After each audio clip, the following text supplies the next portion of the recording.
I wasn't looking for anyone. At least, that's what I kept telling myself. After 32 years of disappointing relationships, half-finished promises, and men who seemed to disappear the moment things became real, I had finally reached a point where solitude felt safer than hope. My apartment was small but comfortable. A quiet corner on the 8th floor overlooking the river. Every morning I drank coffee on the balcony before work. Every evening I came home, cooked dinner, read a few chapters of a novel, and went to bed. Predictable. Peaceful. Lonely. The loneliness wasn't loud anymore. It didn't ache the way it had in my 20s. It sat quietly beside me like an old companion I had stopped trying to chase away.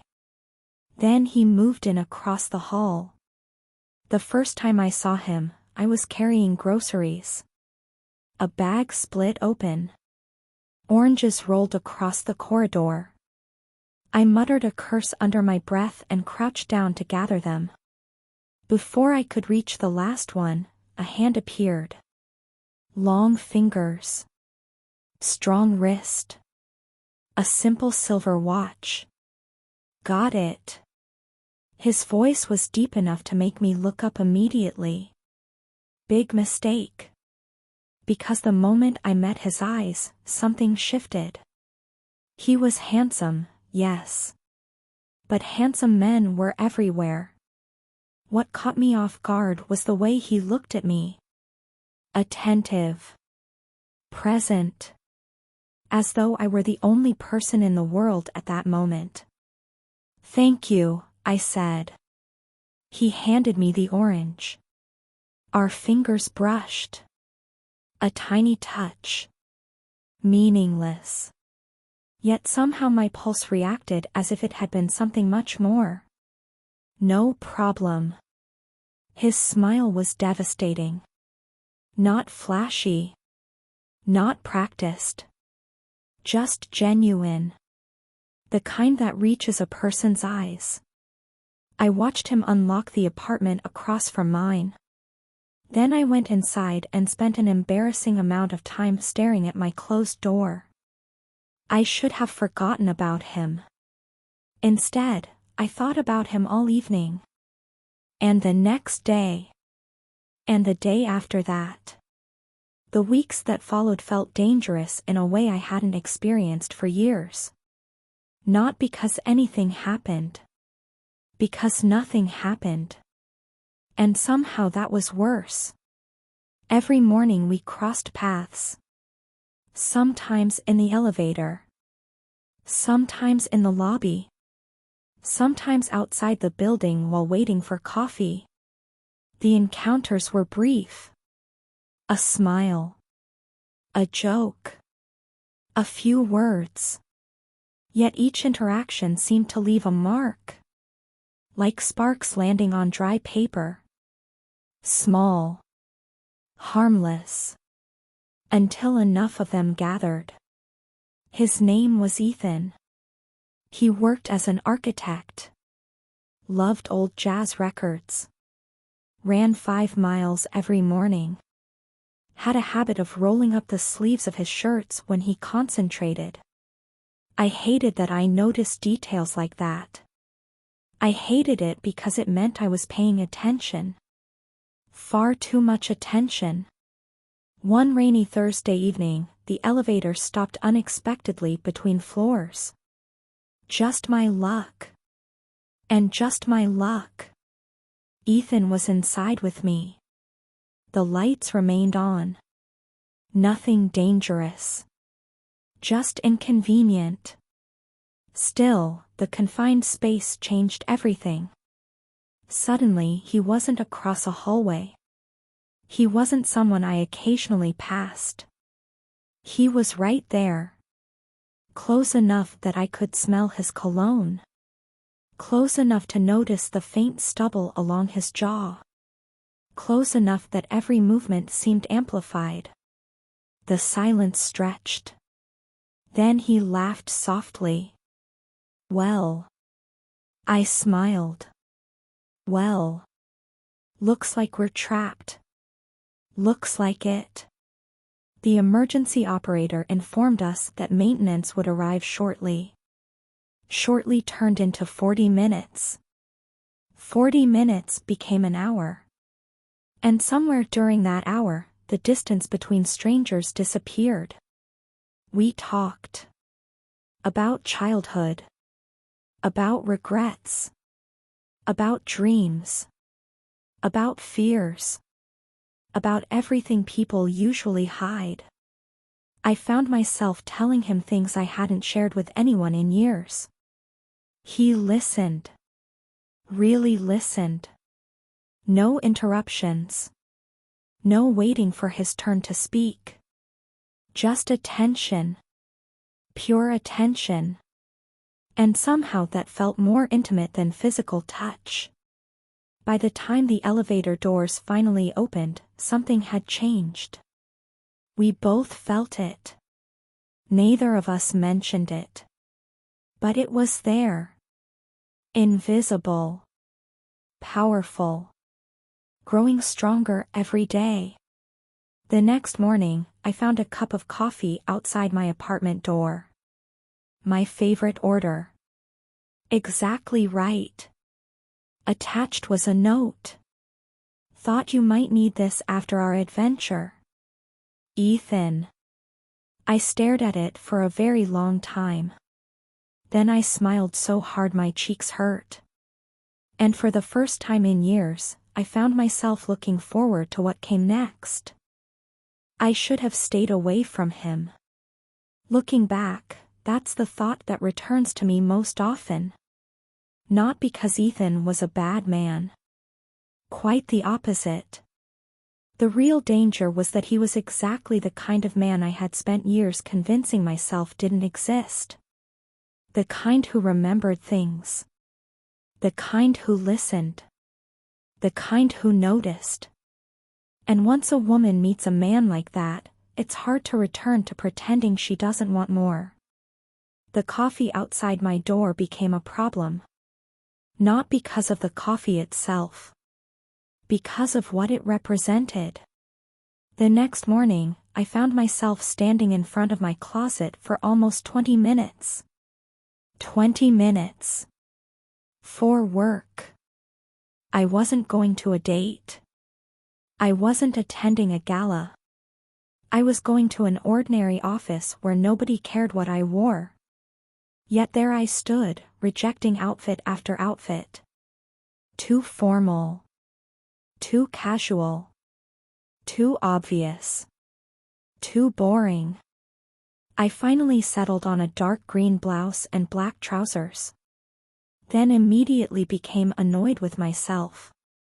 Why was I acting like a teenager?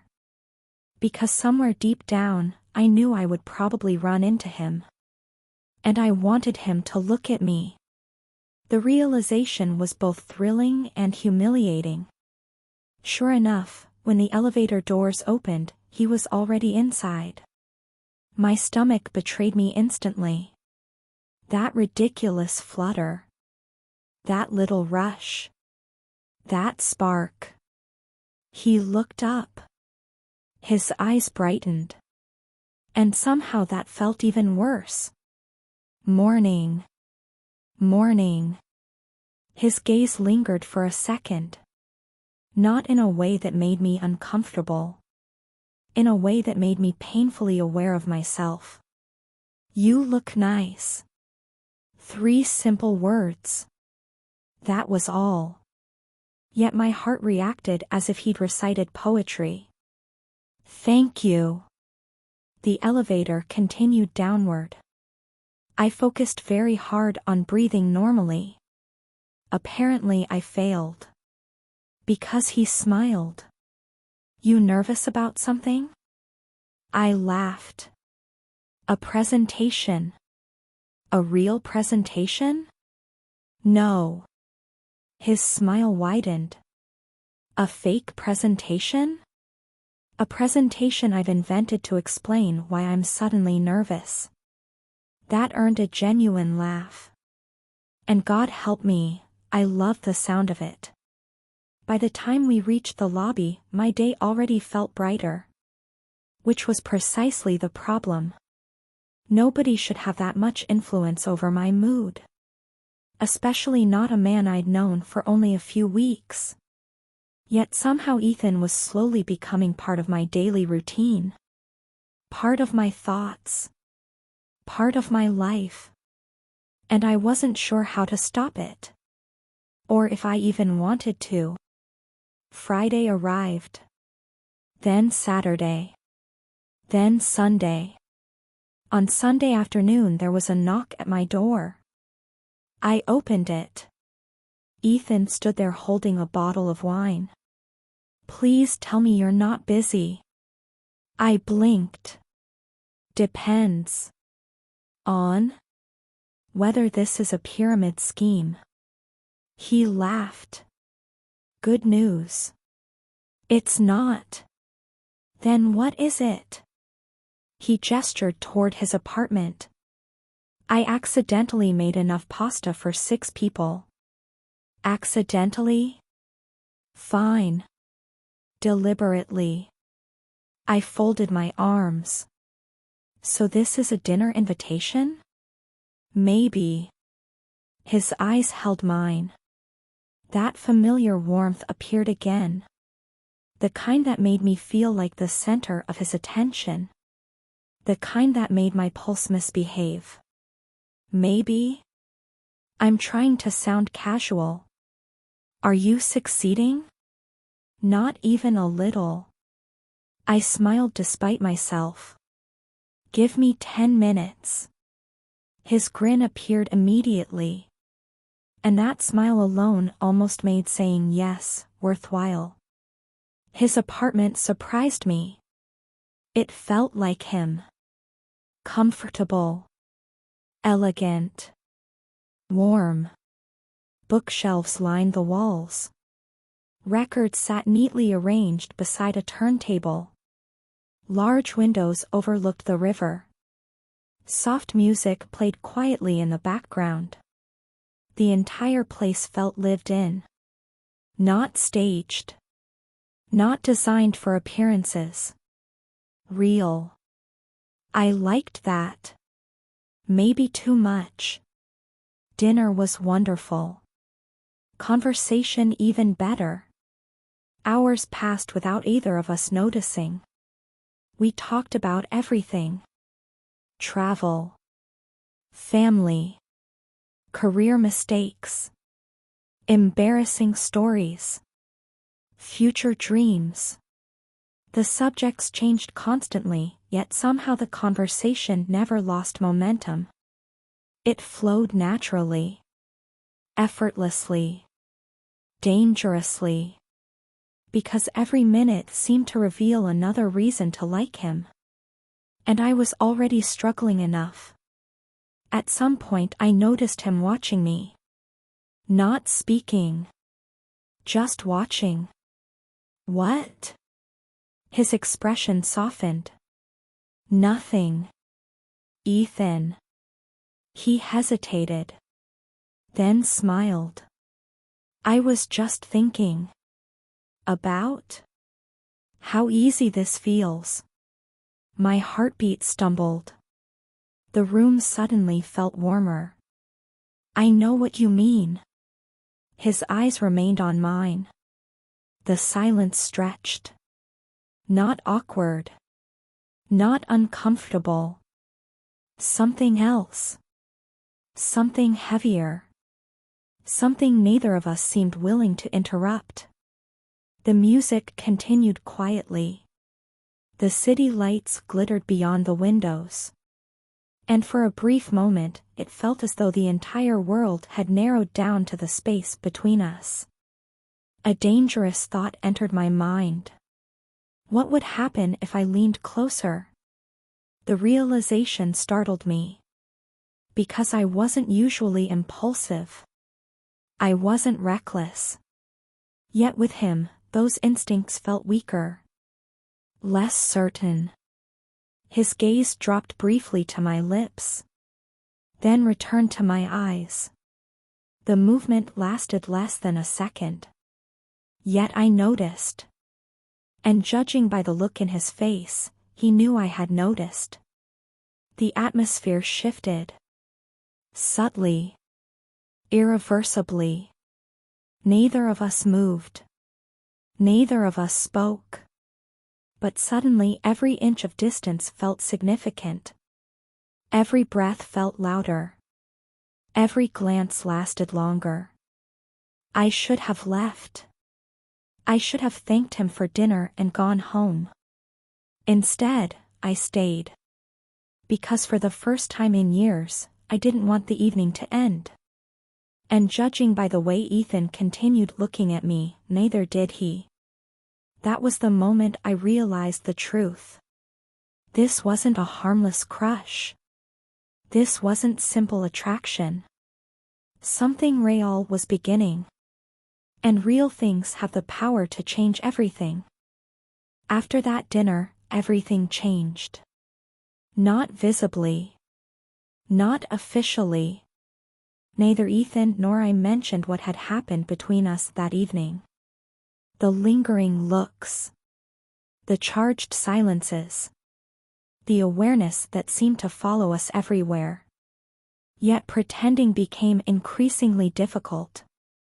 The next few weeks were filled with moments that felt small from the outside and enormous from within. Morning coffees. Unexpected text messages. Conversations that stretched late into the night. Walks along the river after work. Laughter that came too easily. Comfort that arrived too quickly. Every day I found myself learning something new about him. Every day I became more attached. And every day the possibility of losing him became more frightening. Because eventually there comes a point where friendship is no longer enough. And we were approaching that point fast. The storm arrived on a Thursday evening. Rain hammered the windows. Thunder rolled across the city. The power flickered briefly before returning. I was halfway through a book when someone knocked on my door. Ethan. His hair was damp from the rain. His smile appeared tired. You okay? I laughed. That's usually my question. I know. What's wrong? For a moment he hesitated. Then he sighed. Bad day. That was all it took. I stepped aside. Come in. For hours we sat together. Talking. Listening. Existing. Nothing dramatic happened. No grand declarations. No sudden confessions. Just two people sharing the weight of their lives. Sometimes intimacy begins there. Not in excitement. Not in passion. But in trust. That night I realized something terrifying. I wasn't simply attracted to him anymore. I loved being around him. And that was far more dangerous. Chapter 5, Falling. Love rarely arrives with an announcement. It sneaks in quietly. Through routine. Through familiarity. Through ordinary moments. I realized I was in trouble one Saturday morning. We were grocery shopping. Of all places. Not exactly the setting for a great romance. Yet watching him debate which pasta brand to buy somehow felt incredibly endearing. He caught me smiling. What? Nothing. You've been staring at me. No. Yes. I laughed. Then something softened in his expression.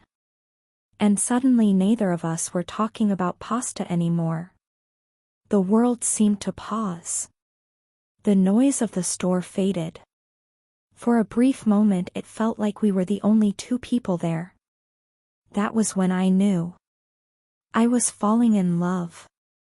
Completely. Hopelessly. And there was no turning back. For days I fought it. I told myself I was imagining things, misreading signals, creating fantasies. But reality kept proving otherwise. The way he looked for me in crowded rooms. The way his face brightened when I appeared. The way his voice changed when he said my name. Eventually denial became impossible. Then came the question that terrified me. Did he feel the same way? The answer arrived sooner than expected. One evening we stood on the rooftop of our building watching the sunset. The city glowed gold beneath us. Neither of us spoke for a long time. Then Ethan broke the silence. You know what's strange? What? I haven't stopped thinking about you. My heartbeat nearly stopped. The world narrowed. Every sound disappeared. Every thought vanished. There was only him. Only that moment. Only those words. And suddenly everything changed.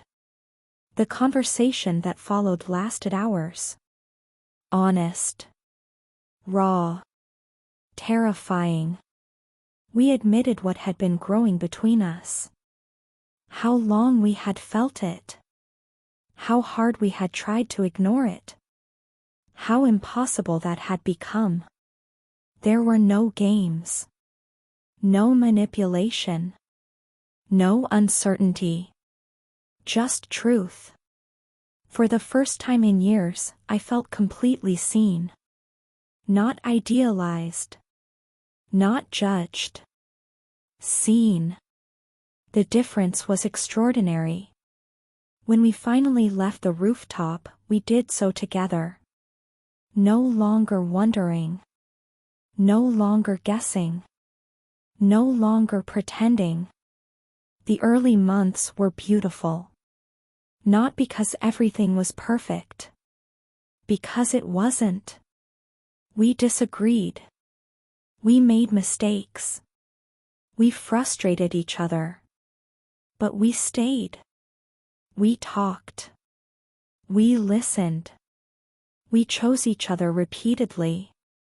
That choice became the foundation of everything. The deeper our relationship grew, the more I understood something important.